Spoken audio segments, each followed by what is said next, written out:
Hi, welcome to Richard Kabili YouTube channel, and for today's tutorial, I will be teaching you on how to turn on and off lock sound on iPhone X. But first, can you subscribe to this channel and don't forget to hit the subscribe button and the bell to notify you for the new updates. And let's start. Using your iPhone X from your home screen, first go to Settings.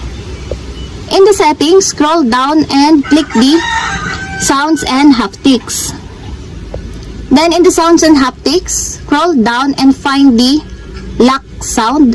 And you will see a switch button on the right side of it. Just turn it on to enable.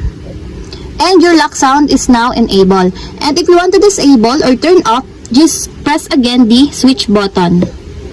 And your lock sound is disabled or turned off.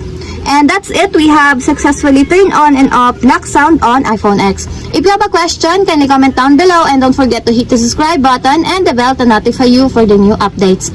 And thank you for watching!